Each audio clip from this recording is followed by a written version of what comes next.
Event turnamen basket 3x3 Piala Bergilir Gubernur Sumsel Seri 2 yang diadakan oleh PAL TV di Sekolah Palembang Harapan Sabtu 23 September 2023 berlangsung meriah. Dalam acara ini, Palang Merah Indonesia atau PMI Kota Palembang ikut hadir memeriahkan dengan mengadakan kegiatan donor darah bagi para pengunjung yang bersedia mendonorkan darahnya. Kegiatan donor darah hanya berlangsung untuk hari ini saja dengan kuota terbatas hanya 20 orang.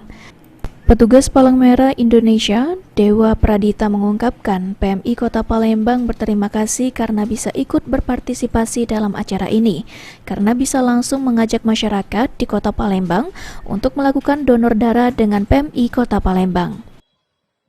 Kegiatan lomba baca ini kan kita sebagai PMI Kota Palembang bisa ikut berpartisipasi dalam kegiatan ini, pacak ngerami ke juga acara di sini. Terus kita juga bisa ngajak masyarakat di Kota Palembang untuk donor darah di sini bareng-bareng dengan kita.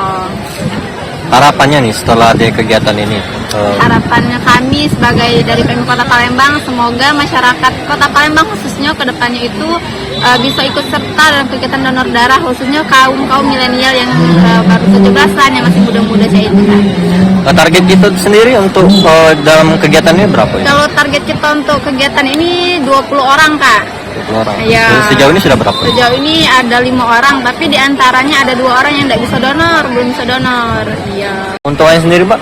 Kalau untuk keuntungan donor darah nih Kak ya, diantaranya yang pertama itu dapat mendeteksi penyakit serius seperti hepatitis B, hepatitis C, sifilis, dan HIV. Nah, yang kedua menurunkan resiko penyakit jantung dan pembuluh darah. Nah, yang terakhir nih membantu menurunkan berat badan. Jadi untuk kaum milenial jangan lupa untuk donor darah. Terima kasih Mbak. Salah satu pendonor darah, Muhadi Syukur, mengungkapkan dirinya rutin melakukan donor darah selama 3 bulan sekali di Palang Merah Indonesia. Dengan adanya kegiatan yang dilakukan PAL TV ini, dirinya merasa terbantu karena memudahkan dirinya untuk melakukan donor darah. Alhamdulillah, kita donor darah rutin, bisa 3 bulan sekali kan. Tapi ini sudah lama, kalau kesibukan. Jadi alhamdulillah pas ada saya basket dan misalkan di PAL TV ini, kesempatan untuk donor darah. Lutfi, PAL TV.